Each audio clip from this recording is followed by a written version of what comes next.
Hello friends, कला master की YouTube channel पर एक बार फिर से आप सभी का स्वागत है। आज के लेक्चर में हम ढूढ़ार शैली के बारे में पढ़ेंगे।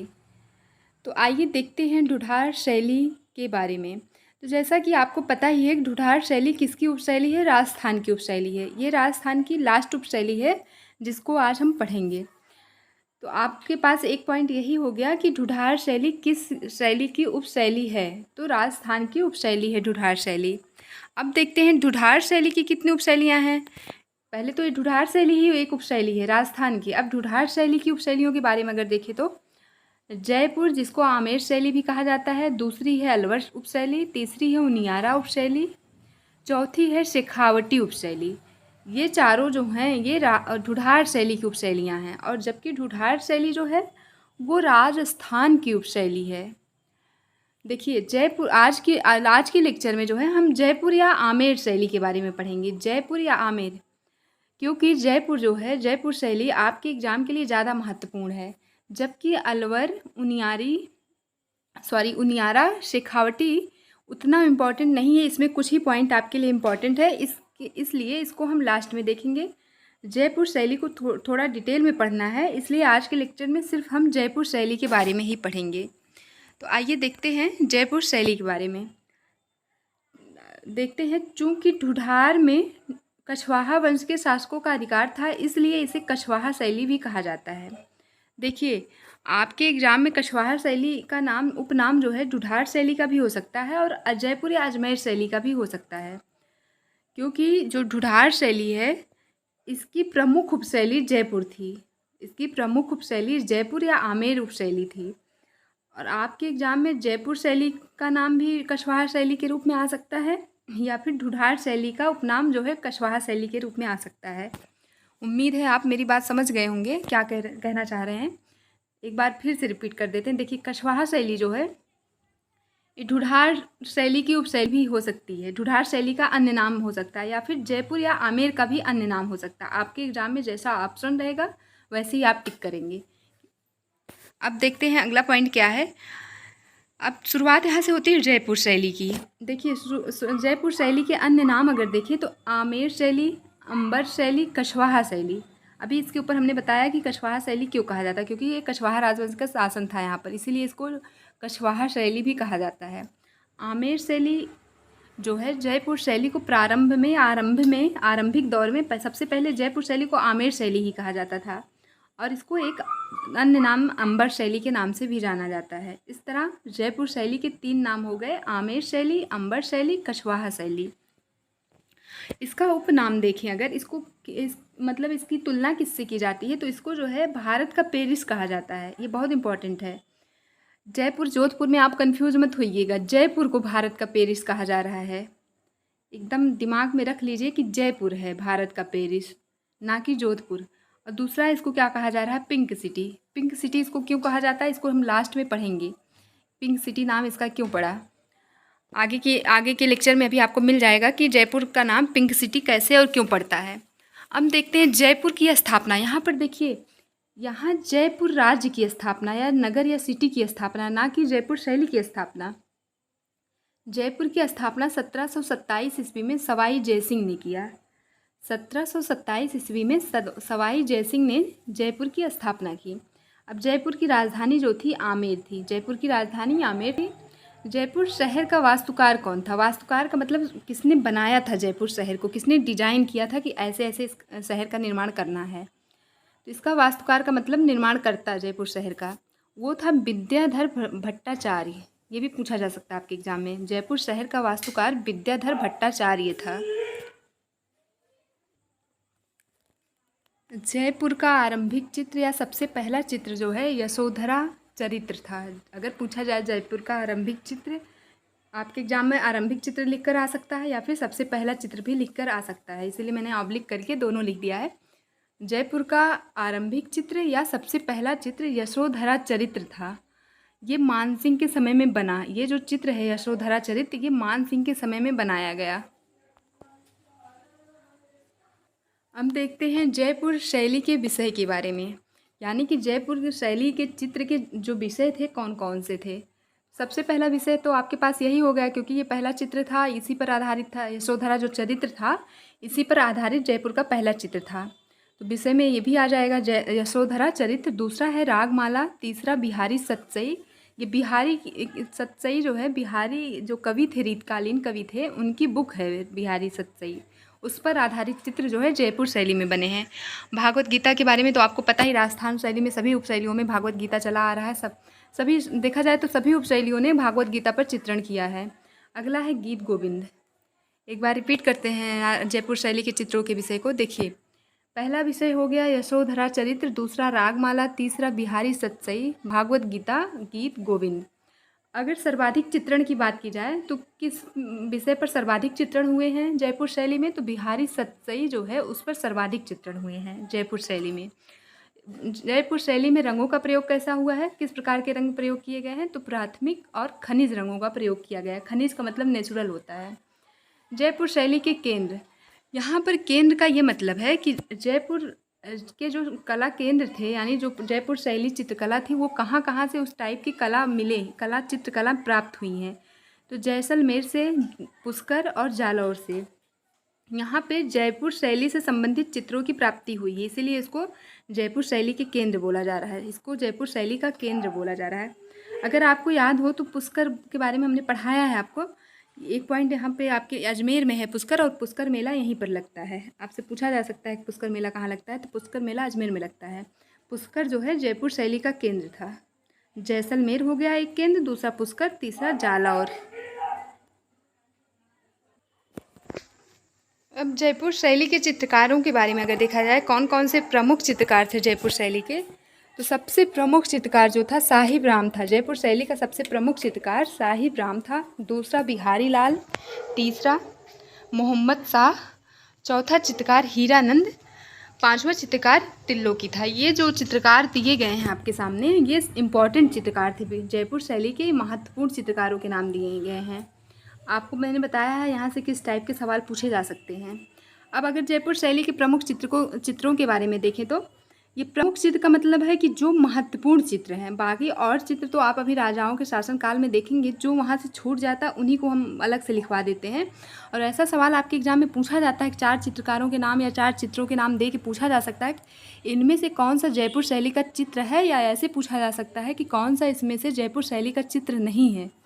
इसीलिए अभी तक हम जितनी भी शैलियों को पढ़े हैं, सब में इकट्ठे चित्रकारों और चित्रों को देखा है।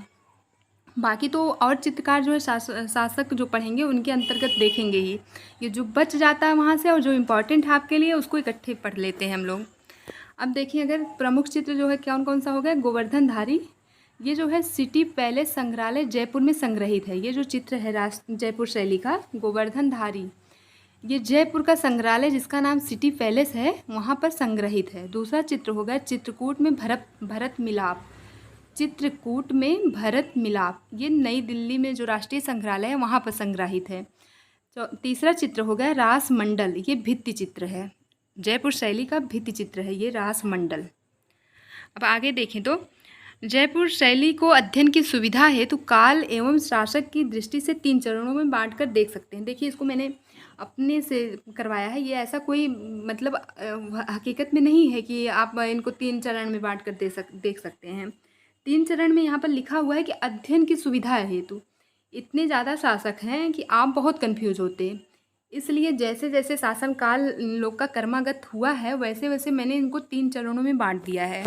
इसीलिए अध्ययन की सुविधा आपको हो जाएगा, आपको याद करने में आसानी हो जाएगी। तो यहाँ पर देखिए लिखा भी है, जयपुर शैली को अध्ययन की सुविधा हेतु काल एवं शासक की दृष्टि से 3 चरणों में बांटकर देख सकते हैं। तो पहला चरण आपका हो गया भारमल, ये शासक का नाम है। पहले चरण में आप पढ़ेंगे भारमल भगवान दास मान सिंह। द्वितीय चरण में आप पढ़ेंगे सवाई मिर्जा जय सिंह, सवाई जय सिंह द्वितीय। देखिए, इन दोनों के नाम में बहुत समानता है, कन्फ्यूज़ मत होइएगा आप लोग। इसमें लिखा है मिर्जा, सवाई मिर्जा जय सिंह, और इसमें सिर्फ सवाई जय सिंह और लिखा क्या है द्वितीय। पहले में मिर्ज़ा, आप लोग ध्यान रखिएगा, इन दोनों राजाओं के नेम में जो है बहुत समानता है, तो इसको थोड़ा सा ध्यान रखिएगा। आप लोग जब क्वेश्चन पूछा जाएगा इससे रिलेटेड, तो आप लोग एक बार दोबारा से उस क्वेश्चन को पढ़िए कि किस राजा का नाम इसमें लिखा हुआ है। तृतीय चरण में हम किन किन शासकों के बारे में पढ़ेंगे, पृथ्वी सिंह, सवाई प्रताप सिंह, ईश्वरी सिंह, जगत सिंह और राम सिंह। तो आइए देखते हैं जयपुर शैली का प्रथम चरण। प्रथम चरण में भारमल, भगवान दास, मानसिंह, ये जो शासक लिखे गए हैं यहाँ पर, ये जयपुर शैली के संरक्षण करता है, या फिर आप कह सकते हैं जयपुर में इन राजाओं का शासन काल रहा है जिनके तहत जयपुर शैली को संरक्षण मिला। तो सबसे पहले शासक हो गए आपके भारमल। भारमल के बारे में देखेंगे। देखिए प्रथम चरण में भारमल पहले शासक हैं। इनकी जो पुत्री थी, आप लोग जोधाबाई पिक्चर भी जोधाबाई के ऊपर देखे होंगे, एक सीरियल भी आता था, तो वही जो जोधाबाई थी उन्हीं का विवाह जो है अकबर से किया गया। वो किसकी पुत्री थी? भारमल की पुत्री थी। जयपुर के शासक थे भारमल, इनकी पुत्री का विवाह अकबर से किया गया। और भारमल के समय में आदि पुराण का चित्रण किया गया। ये इंपॉर्टेंट है, आदि पुराण का चित्र। यहाँ पर देखिए पुराण की बात आ, अभी हम लोग नहीं पढ़े हैं कहीं पर कि पुराण का चित्रण किया गया हो। यहाँ पर आ रहा है आपके सामने आदि पुराण का चित्रण इनके समय किया गया, इसलिए ये वाला पॉइंट इंपॉर्टेंट हो गया कि आदि पुराण का चित्रण जयपुर शैली के किस शासक के तहत, किस शासक के अंतर्गत किया गया। तो आप क्या बताएंगे? भारमल के तहत आदि पुराण का चित्रण किया गया। भारमल शासक के शासनकाल में आदि पुराण का चित्रण किया गया। अब अगले शासक हैं आपके प्रथम चरण के अंतर्गत भगवान मल। ये जो लिखा हुआ है ऐसे एक सीक्वेंस में, पहले भारमल का शासन आता है, उसके बाद भगवान दास आते हैं, उसके बाद मानसिंह। द्वितीय चरण में जब हम पढ़ेंगे तो वो मानसिंह के बाद के शासक हैं। तृतीय चरण में जो पढ़ेंगे वो लास्ट वाले शासक हैं। इसीलिए 3 पार्ट में उसको डिवाइड कर दिया है ताकि आपको पढ़ने में और याद रखने में आसानी हो जाए। अब देखते हैं दूसरे शासक कौन से हो गए? भगवान दास। इन्होंने भी अपनी पुत्री, इनकी पुत्री का नाम मानबाई था, अपनी पुत्री मानबाई का विवाह शहजादा सलीम से किया। भगवान दास ने अपनी पुत्री मानबाई का विवाह शहजादा सलीम से किया। और इनके समय का इम्पोर्टेंट चित्रण किस पे हुआ? भागवत ग्रंथ पे हुआ। भगवान दास के समय में भागवत ग्रंथ का चित्रण हुआ। भगवान और भागवत दोनों एक ही बात हो गई, लगभग सेम नाम है, भागवत भगवान। इनके समय में, भगवान दास के समय में भागवत ग्रंथ का चित्रण हुआ। आप थोड़ा सेम शब्द लग रहे हैं तो आपको याद करने में इसको भी आसानी हो जाएगी, आप दिमाग में ऐसे बैठा सकते हैं भागवत और भगवान। भगवान दास के समय में भागवत ग्रंथ का चित्रण हुआ। अब अगले शासक देखें अगर तो मानसिंह। मानसिंह आपके लिए इंपॉर्टेंट है। इनके समय में क्या होता है? ठेठ राजस्थानी शैली का प्रारंभ होता है। ठेठ राजस्थानी शैली का ये मतलब है इसमें कोई मिलावट नहीं थी, ये एकदम शुद्ध राजस्थानी शैली प्रारंभ होती है इनके समय में, ठेठ राजस्थानी। दूसरा काम इनके समय में क्या होता है? यशोधर चरित का चित्रण। इसको देखिए हम लोग ऊपर पढ़ चुके हैं, ये जयपुर शैली का आरंभिक या प्रथम चित्र माना जाता है। यशोधर चरित का चित्रण जो है वो जयपुर शैली का आरंभिक चित्र या प्रथम चित्र माना जाता है। ये मानसिंह के समय में चित्रित किया गया। दूसरा पॉइंट है आपके सामने, आमेर महल, मानसिंह की छतरी एवं मुगल गार्डन में सुंदर भित्ति चित्रण हुआ है। इनके समय में जो है आमेर महल में, मानसिंह की छतरी पर और मुगल गार्डन में जो है सुंदर भित्ति चित्रण हुआ। अब देखते हैं आमेर महल में कौन कौन सा भित्ति चित्रण हुआ। आमेर महल में आमेर महल जो था उसकी दीवारों, भित्ति का मतलब दीवार होता है, तो आप समझ सकते हैं भित्ति जहाँ कहीं भी लिखा होगा, जिस भी महल के बारे में कहा जा रहा है कि यहाँ पर भित्ति चित्रण हुआ, तो इसका मतलब उस महल की दीवारों पर। अब देखते हैं आमेर महल में राग रागनी का चित्रण हुआ उसकी दीवारों पर, और लैला मजनू का चित्रण हुआ, गोचरण का चित्रण हुआ। गोचरण का मतलब गाय चराते हुए, गाय चर रही हैं, ऐसा चित्रण आमेर महल की दीवारों पर हुआ। अब अगला देखिए, मानसिंह की छतरी में कैसे चित्र बनाए गए? मानसिंह की छतरी में राजा रानी का चित्र बनाया गया, मल्ल युद्ध बनाया गया, कालिया दामन बनाया गया। आपके लिए मल्ल युद्ध और कालिया दामन बहुत इंपॉर्टेंट है। पूछा जा सकता है ये किस शैली के चित्र हैं, और ऐसा भी पूछा जा सकता है ये कहाँ बने हुए हैं। ये कालिया दामन कई बार कई एग्जाम्स में पूछे गए हैं, तो यहाँ पर आप लोग मल्ल युद्ध और कालिया दामन जरूर याद रखिए। अगला पॉइंट है, मुगल गार्डन में जो है, मुगल गार्डन की दीवारों पर देखा जाए तो कुश्तीबाज का दृश्य बनाया गया और हाथियों की लड़ाई बनाई गई, हाथियों की लड़ाई। अब आगे अगर देखें तो द्वितीय चरण में देखिए कौन कौन से शासक आ रहे हैं। तो सवाई मिर्जा जयसिंह, जैसा कि मैंने पहले ही बताया कि इन दोनों के नाम में तो कन्फ्यूजन हो सकती है, यहाँ पर देखिए मिर्जा लिखा हुआ है। तो सवाई मिर्जा जयसिंह के समय में क्या हुआ? इनके समय में रीतकालीन कवि बिहारी ने बिहारी सतसई की रचना की। बिहारी सतसई की रचना किसके समय में हो रही है? सवाई मिर्जा जयसिंह के समय में हो रही है। और कौन कर रहे हैं? रीतकालीन कवि बिहारी।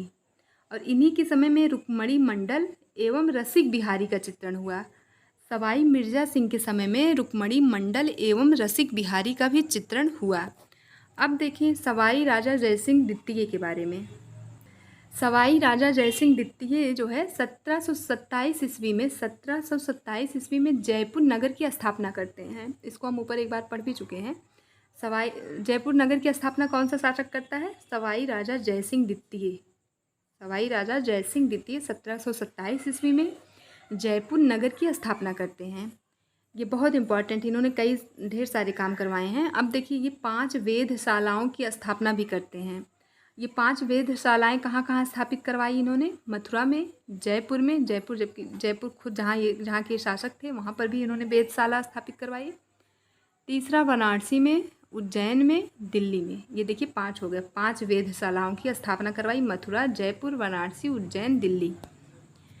अब देखिए इन्होंने और क्या करवाया। इन्होंने जो है जय निवास, ताल कटोरा, चंद्रमहल, सिसोदिया रानी का महल तथा 36 कारखानों का निर्माण करवाया। क्या क्या करवाया एक बार देखते हैं फिर से। जय निवास, ताल कटोरा, चंद्रमहल, सिसोदिया रानी का महल तथा 36 कारखानों का निर्माण कराया। ये जो 36 कारखाने बनाए गए इनके शासनकाल में, उसमें से एक कारखाना था सूरत खाना। ये जो सूरत खाना था, ये चित्रकारों के लिए बनाया गया कारखाना था। यहाँ पर ढेर सारे चित्रकार आकर अपनी चित्रकारी करते थे सूरत खाना में।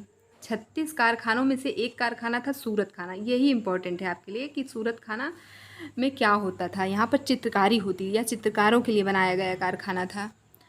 और इनके समय में क्या होता है? इनके समय में खगोल शास्त्र की एक पुस्तक जीज मोहम्मद शाही थी। खगोल शास्त्र की एक पुस्तक जिसका नाम था जीज मोहम्मद शाही, इसका संस्कृत में अनुवाद किया गया।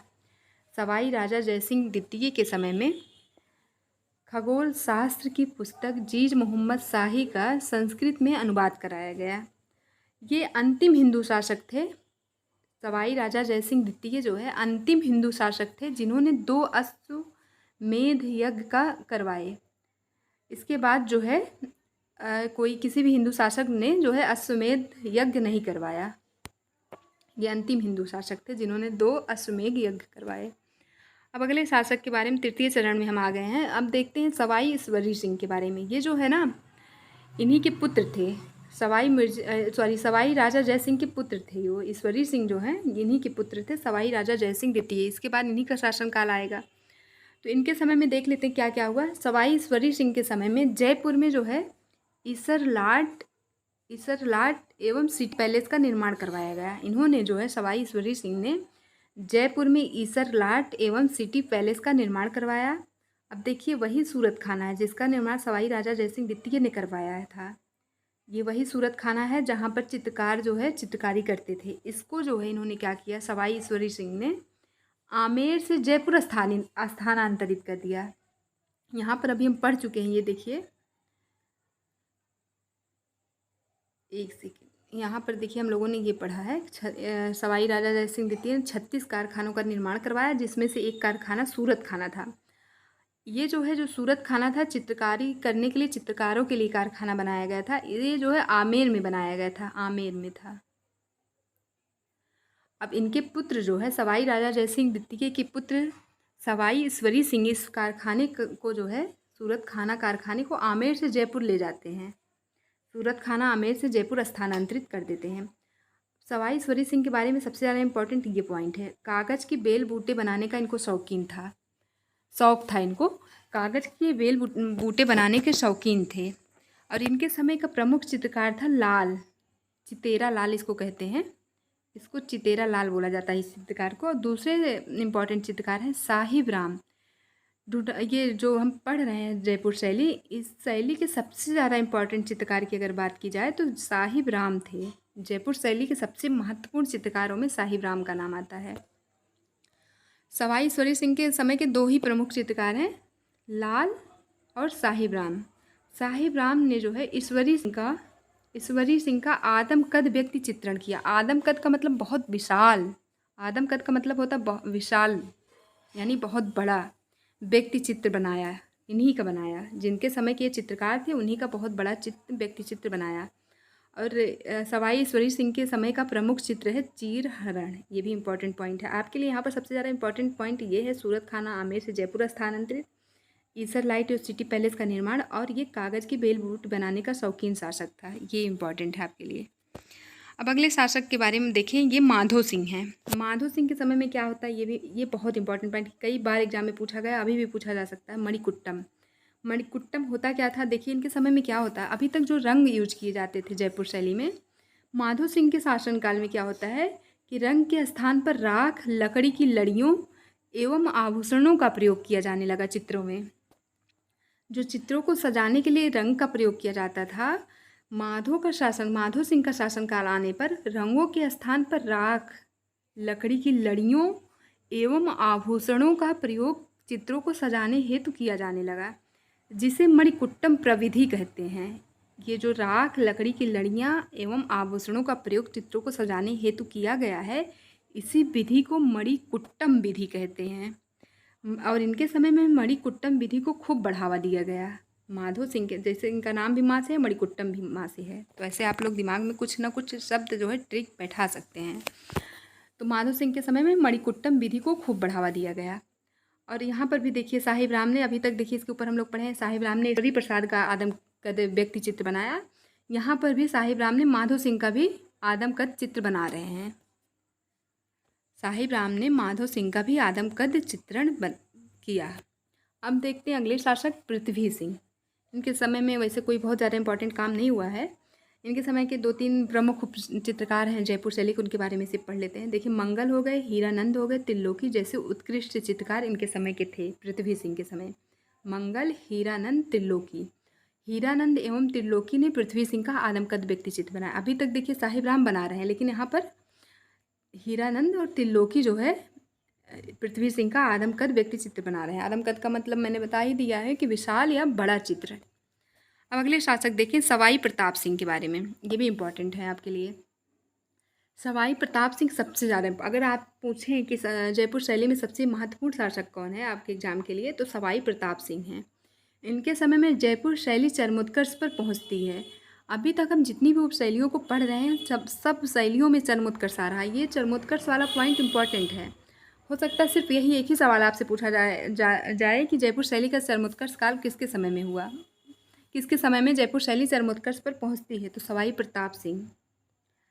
यहाँ पर प्रताप है, अभी तक हम लोग देखें मिर्ज़ा बीच में था। नाम में थोड़ी कन्फ्यूजन हो सकती है। आप लोग क्वेश्चन जब भी आएगा इनसे रिलेटेड तो 2-3 बार क्वेश्चन ज़रूर पढ़िएगा कि किसके बारे में पूछा जा रहा है। सवाई प्रताप सिंह के समय में जयपुर शैली चरमोत्कर्ष पर पहुँच गई। इनके टाइम का सबसे इम्पॉर्टेंट फैक्ट यही है आपके लिए, ये ब्रजनिधि उपनाम से कविता लिखा करते थे। सवाई प्रताप सिंह ब्रजनिधि उपनाम से कविता लिखा करते थे और इन्होंने जयपुर में हवा महल का निर्माण कराया। जयपुर में ही हवा महल का निर्माण कराया। और जो चंद्र महल अभी हमने आगे देखा है, जयपुर सवाई राजा जयसिंह द्वितीय ने चंद्र महल का निर्माण करवाया था। इसको इन्होंने जो है चंद्र महल को 5 मंजिला बना देते हैं। ये चंद्र महल को 5 मंजिला भवन में परिवर्तित कर दिया। निर्माण किसने करवाया था? सवाई राजा जयसिंह द्वितीय ने चंद्र महल का निर्माण करवाया था, लेकिन इसको 5 मंजिला कौन करवा दिया? सवाई प्रताप सिंह। और इन्होंने जो जय निवास महल, जिसको अभी सवाई राजा जयसिंह द्वितीय ने जिसका निर्माण करवाया था जय निवास महल, उसका नाम भी ये बदल देते हैं। उसका नाम गोविंद देव जी मंदिर रख देते हैं। जय निवास महल का नाम बदलकर गोविंद देव जी जय मंदिर रख देते हैं और चंद्र महल को ये 5 मंजिला भवन में परिवर्तित कर देते हैं। अब इनके समय के और इम्पोर्टेंट पॉइंट में अगर देखा जाए तो इनके दरबार में 50 से अधिक चित्रकार कार्य करते थे, चित्रकारी करते थे। इनके समय में 50 से अधिक चित्रकार इनके दरबार में, जिसमें जो है घासी का बेटा तुलसीराम, ये चित्रकार के नाम है। घासी बहुत इंपॉर्टेंट चित्रकार था। इनका बेटा भी तो चित्रकार ही हुआ। अक्सर देखा जाता है जो पिताजी करते हैं वही अक्सर, मतलब पहले के समय में वही बेटा भी करता था। तो ये भी चित्रकार थे घासी भी। इनका बेटा तुलसीराम जो है सवाई प्रताप सिंह के समय का प्रमुख चित्रकार था।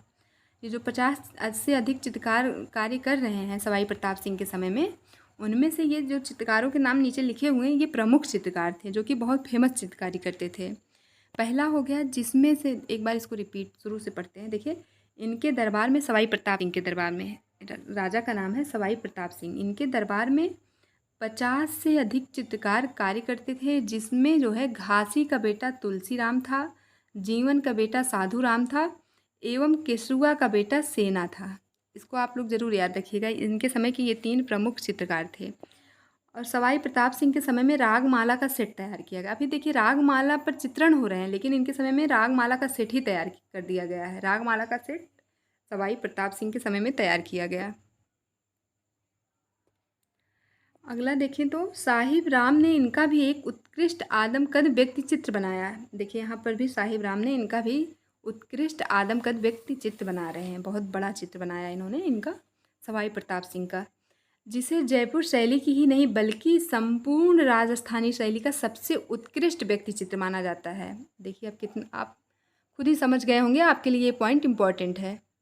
जिसे संपूर्ण राजस्थानी शैली का सबसे उत्कृष्ट व्यक्ति चित्र माना गया। जो साहिब राम ने सवाई प्रताप सिंह का चित्र बनाया, सभी जो है आदमकद व्यक्ति चित्र बनाया, इसे जयपुर शैली का ही नहीं बल्कि संपूर्ण राजस्थानी शैली का सबसे उत्कृष्ट व्यक्ति चित्र माना जाता है। अगला पॉइंट अगर देखें तो क्योंकि पहली बार में, ऐसा क्यों है, क्यों इसको जो है सवाई प्रताप सिंह वाले चित्र को सबसे उत्कृष्ट व्यक्ति चित्र माना जा रहा है राजस्थानी शैली का? क्योंकि पहली बार व्यक्ति चित्र में कोमलता का भाव दिखाया गया। ये जो चित्र बनाया गया सवाई प्रताप सिंह का साहिब राम के द्वारा, इसमें पहली बार कोमलता का भाव दिखाया गया, इसीलिए इसे राजस्थानी शैली का सबसे उत्कृष्ट व्यक्ति चित्र माना जाता है। यहाँ पर देखिए उत्कृष्ट चित्र नहीं लिखा हुआ, व्यक्ति चित्र लिखा हुआ है। उत्कृष्ट व्यक्ति चित्र, उत्कृष्ट चित्र नहीं है ये, उत्कृष्ट व्यक्ति चित्र है राजस्थानी शैली का, सवाई प्रताप सिंह का जो चित्र है। अब अगले शासक हैं आपके जगत सिंह।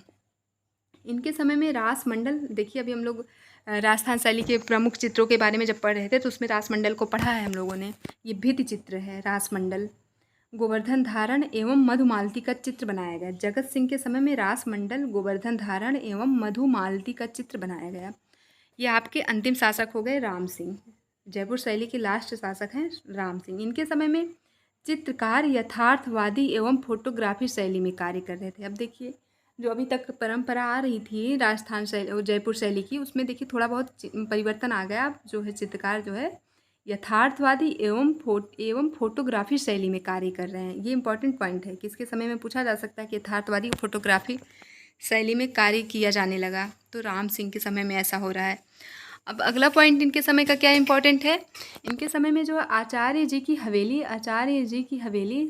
समाद की हवेली, समाद नहीं है समोद है, ये समोद लिखा हुआ है, समोद की हवेली, दुसाध की हवेली आदि में जो है भित्ति चित्रण का कार्य किया गया।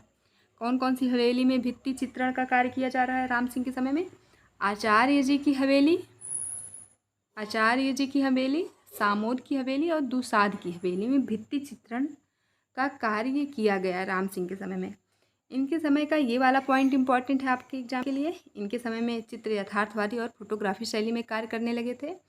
और सबसे ज़्यादा इंपॉर्टेंट अगर देखा जाए तो ये वाला है, इन्होंने जो है मदरसा ये हुनर नाम से कला विद्यालय की स्थापना करवाई। मदरसा ये हुनर, कला विद्यालय का नाम क्या था? मदरसा ये हुनर नाम से कला विद्यालय की स्थापना करवाई। बाद में यह महाराजा स्कूल ऑफ आर्ट के नाम से जाना गया। बाद में यही जो कला विद्यालय था मदरसा ये हुनर, कहीं कहीं पर आपके बुक्स में जो है मदरसा ये हुनरी लिखा मिलेगा। मदरसा ये हुनरी, हुनर की जगह हुनरी लिखा मिलेगा, तो आप लोग कंफ्यूज मत होइएगा। इसी मदरसा ये हुनर की ही बात की गई है वहाँ पर भी। इसी विद्यालय का नाम आगे चलकर क्या हो जाता है? Maharaja school of art. Maharaja school of art के नाम से ये जाना जाता है आगे। अब देखिए यहाँ पर आपको ये समझ में आ जाएगा कि पिंक सिटी क्यों कहा जाता है जयपुर को। राम सिंह जो जयपुर के शासक थे, इन्होंने जयपुर नगर को गुलाबी रंग से रंगने का आदेश दिया। राम सिंह ने जयपुर नगर को गुलाबी रंग से रंगने का आदेश दिया, जिसके कारण जयपुर को पिंक सिटी कहा जाता है। इसी के कारण जयपुर सिटी को जो है पिंक सिटी कहा जाता है। अब देखते हैं जयपुर शैली की विशेषताएं।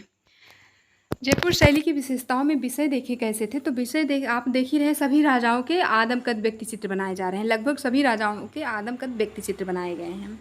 तो इसका प्रमुख मुख्यतः देखिए यहाँ पर लिखा भी हुआ है, मुख्यतः जो है आदमकद व्यक्ति चित्र जयपुर शैली के विषय थे। नारी चित्रण कैसा हुआ है?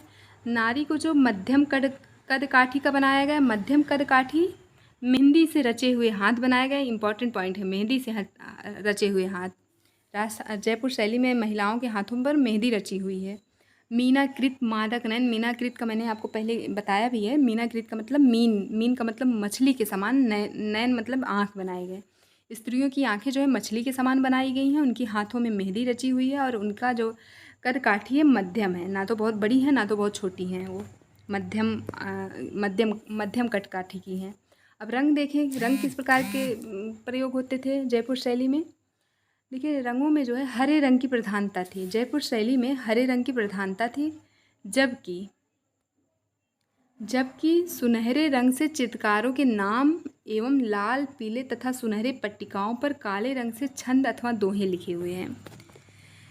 रंग जो चित्र बनाए जाते उसमें जो है मुख्य रूप से तो हरे रंग से कलर किए जाते थे उन चित्रों को, लेकिन क्या होता था उन चित्रों में सुनहरे रंग से चित्रकारों का नाम लिखा जाता था। उस चित्रों में जो चित्र बनाए जाते थे जयपुर शैली में, उसमें चित्रकारों के नाम जो है सुनहरे रंग में लिखा जाता था एवं लाल, पीले तथा सुनहरी पट्टिकाओं पर जो है लाल, पीला या सुनहरी पट्टिका जो होती थी उस पर काले रंग से छंद अथवा दोहे लिखे जाते थे। ये भी याद रखिएगा आप लोग।